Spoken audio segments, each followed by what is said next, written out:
Sekarang Pangeran ke-8 telah berubah dari musuh menjadi saudara. Hasil ini adalah sesuatu yang tidak diharapkan Chen Ping.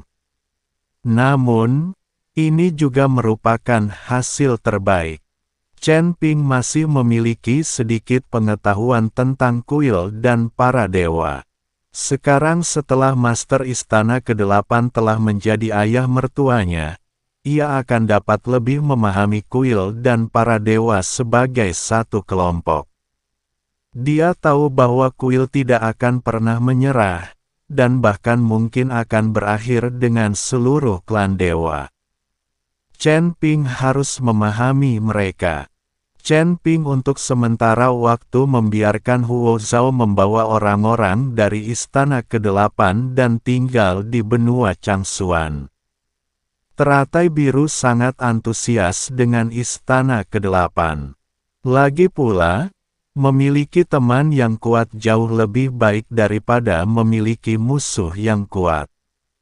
Kemarin kita adalah musuh, hari ini kita adalah teman yang bisa kalian ajak bicara tentang apa saja. Perubahan seringkali begitu ajaib. Hanya karena Chen Ping memaksa Huo Jingjing tidur dengannya selama 1 malam, segalanya mulai berubah. Ayah mertua, bisakah kamu memberitahuku secara rinci tentang kuil dan para dewa?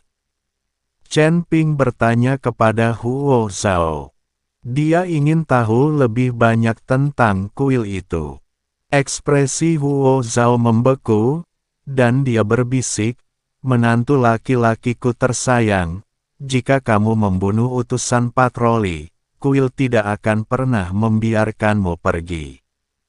Protoss mengklaim diri sebagai ras pilihan Tuhan, dengan darah bangsawan, dan tidak akan pernah membiarkan orang luar menodainya. Dan kamu, tidak hanya membunuh orang-orang di kuil, tetapi juga dia baru setengah jalan berbicara ketika dia melirik Huo Jingjing yang berdiri di samping Chen Ping, dan berhenti berbicara. Huo Jingjing sedikit tersipu dan berkata dengan lembut, "Ayah, Chen Ping tidak bermaksud menyinggung klan dewa. Selain itu, putriku mengajukan diri."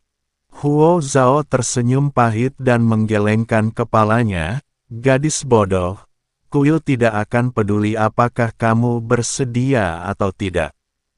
Jika seorang wanita dari klan dewa menikah dengan seseorang dari ras lain, paling tidak, kultivasinya akan dihapuskan, paling buruk, dia akan dihukum mati."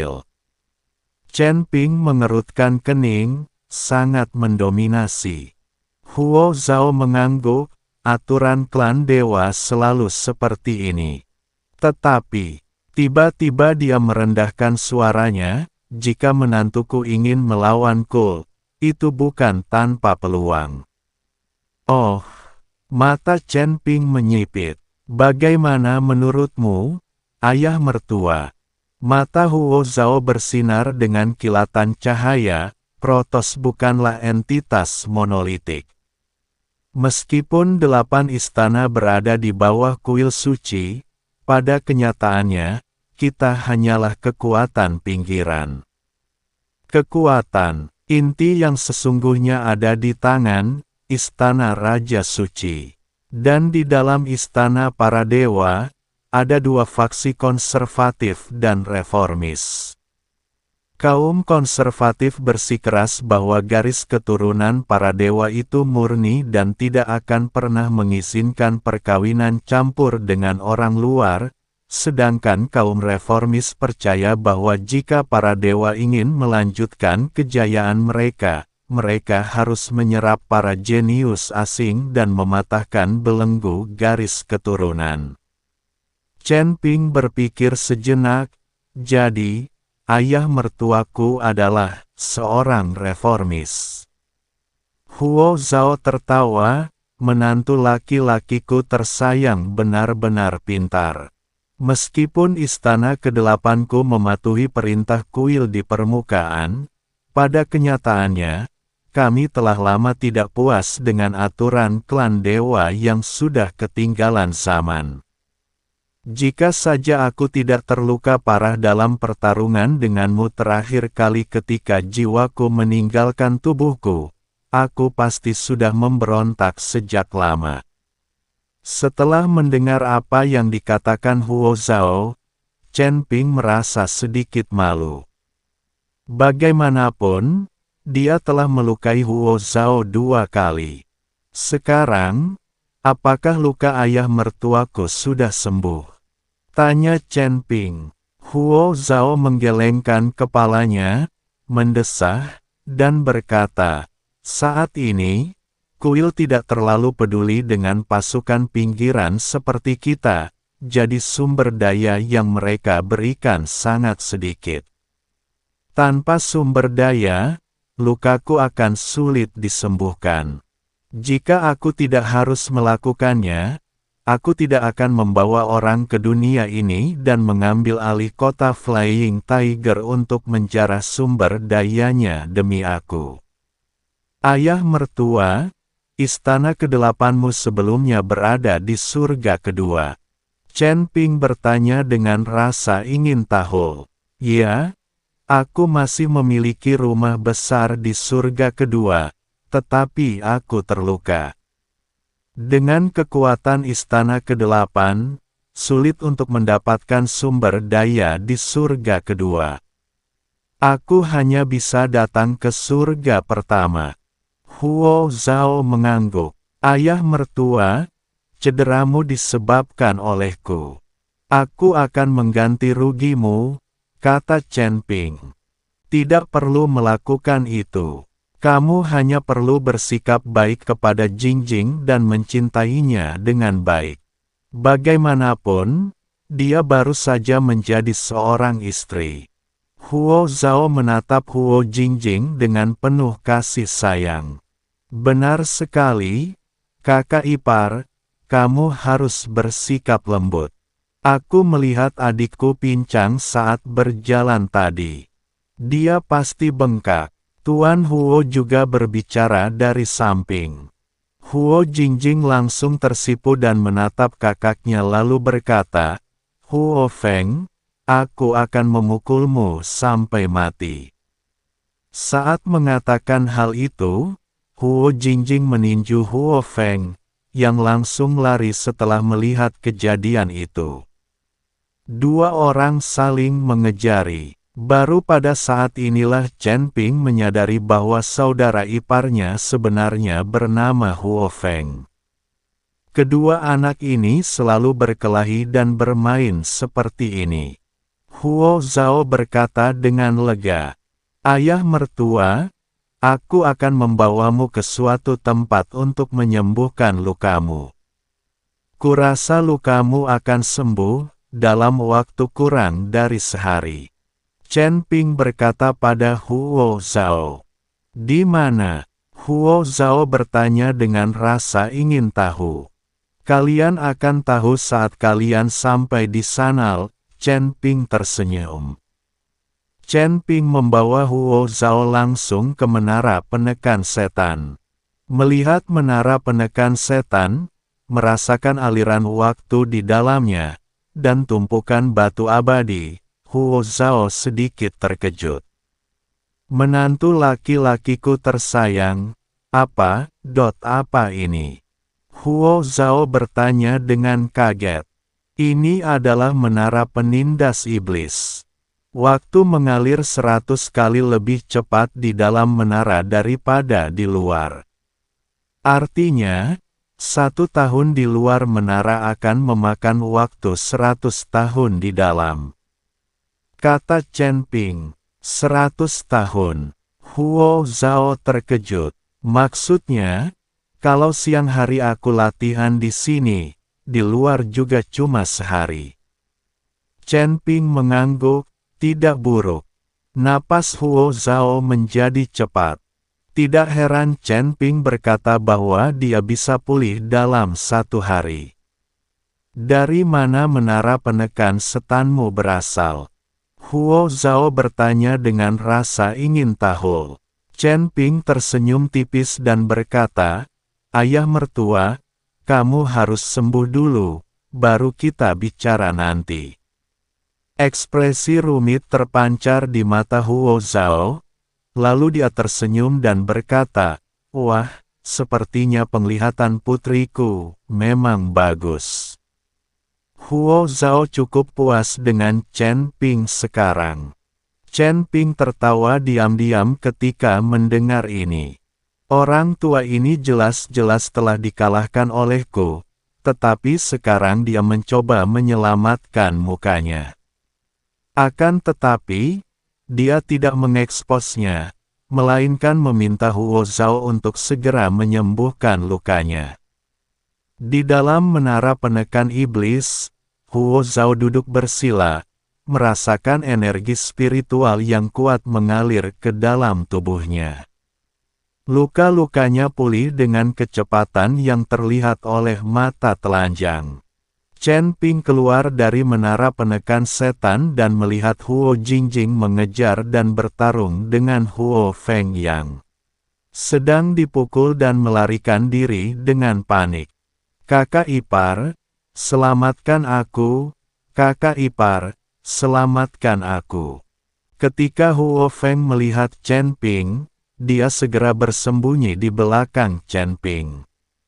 Melihat Huo Jingjing mengejarnya, Huo Feng berkata kepada Chen Ping, "Kakak ipar, berusahalah lebih keras malam ini dan buat adikku tidak bisa berjalan, sehingga dia tidak bisa mengalahkanku."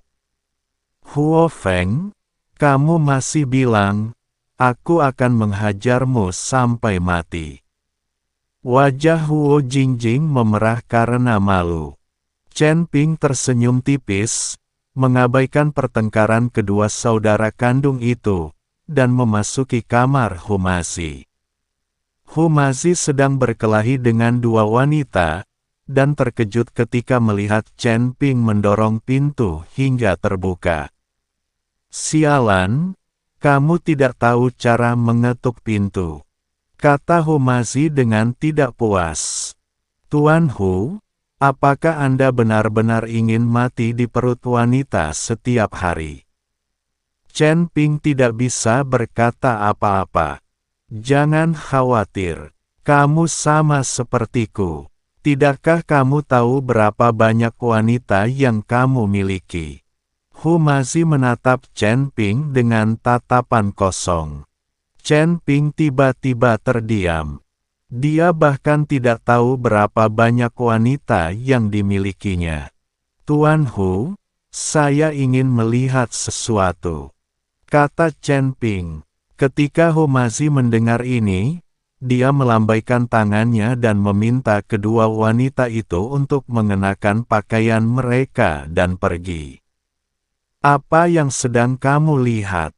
tanya Humazil. Chen Ping langsung mengeluarkan peti mati dari cincin penyimpanan. Peti mati itu berwarna merah darah dan memiliki tanda-tanda di atasnya. Chen Ping benar-benar ingin tahu apa yang ada di dalam peti mati itu. Pada awalnya, Chen Ping ingin mendobrak peti mati itu dengan paksa, tetapi ia takut barang-barang di dalamnya akan rusak. Rune pada peti mati ini sangat istimewa. Rune ini bukan rune formasi, tetapi lebih seperti segel. Humazi sangat ahli dalam mantra penyegelan semacam ini, jadi Chen Ping datang kepadanya untuk melihatnya. "Sial, kamu sungguh tidak beruntung. Bagaimana kamu bisa mendapatkan peti mati?" Ketika Humazi melihat ini, dia langsung mengerutkan kening. "Tuan Hu, peti mati ini adalah harta karun." Chen Ping menceritakan kepada Humazi apa yang terjadi di reruntuhan. Ketika Humazi mendengar ini, dia langsung tertarik. Dia lalu melihat peti mati itu dengan saksama dan melihat rune di atasnya.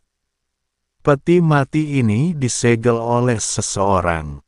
Tampaknya mereka tidak takut orang lain membukanya, tetapi mereka takut barang-barang di dalamnya akan keluar. Rune penyegel ini digunakan untuk menekan benda-benda di dalam peti mati. Humazi melihatnya dengan cermat dan berkata, "Maksud Tuan Hu, ada seseorang di dalam peti mati ini." Chen Ping sedikit terkejut. "Saya hanya menebak, buka saja dan lihat." Humazi berkata demikian, lalu dengan lembut meletakkan tangan kanannya di atas peti mati, sambil menggumamkan sesuatu. Dalam sekejap, rune pada peti mati itu mulai bergetar, lalu secara otomatis terurai. Melihat pemandangan ini, Chen Ping menjadi sedikit gugup. Pada saat yang sama, ada pedang pembunuh naga di tangannya.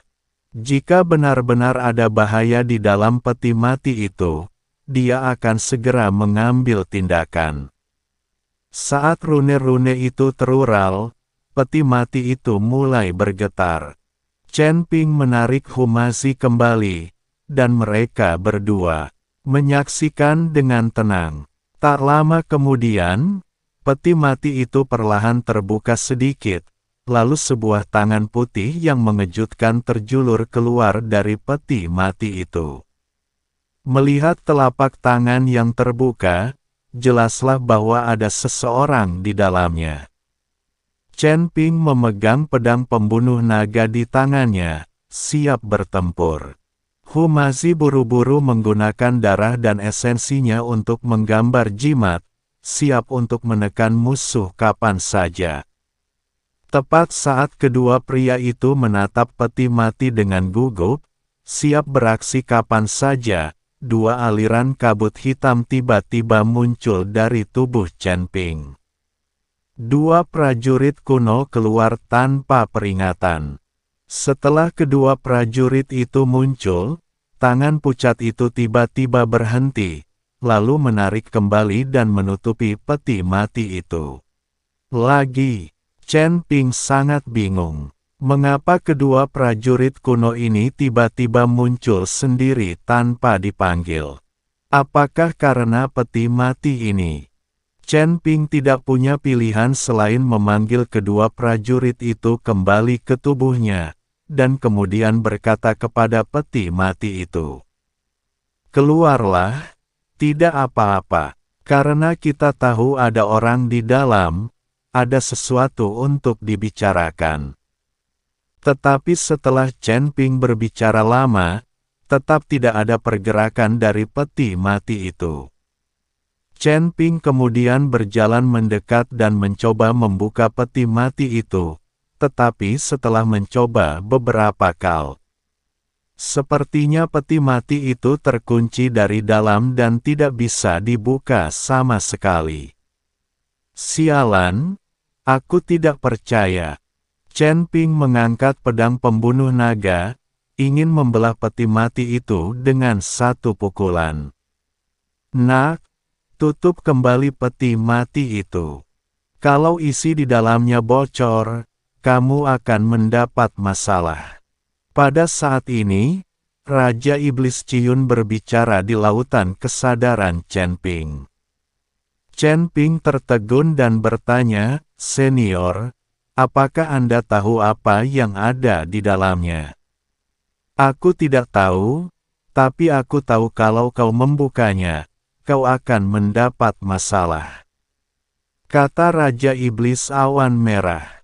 Melihat hal ini, Chen Ping mengurungkan niatnya untuk membuka paksa peti mati itu dan meminta Humazi untuk menempelkan jimat di atasnya dan menyegelnya kembali. Setelah mengembalikan peti mati itu ke dalam ring penyimpanan, Chen Ping dan yang lainnya akan membuka kedua peti mati itu dan memeriksanya apakah sudah cukup kuat. Karena dia tahu ada orang di dalam dan tidak ada harta atau sumber daya, Chen Ping tidak terlalu tertarik. Tepat saat Chen Ping menyimpan peti matinya, seseorang menemukan Chen Ping. "Tuan Chen, Xuan Fei memanggil Anda." Pengunjung itu berkata kepada Chen Ping. Chen Ping bingung dan tidak tahu apa yang ingin dilakukan teratai biru padanya. Ketika Chen Ping bergegas ke aula, Lan Lianhua dan Mo Qingyun ada di sana. "Suani, aku ingin tahu apa yang ingin kamu bicarakan denganku," tanya Chen Ping.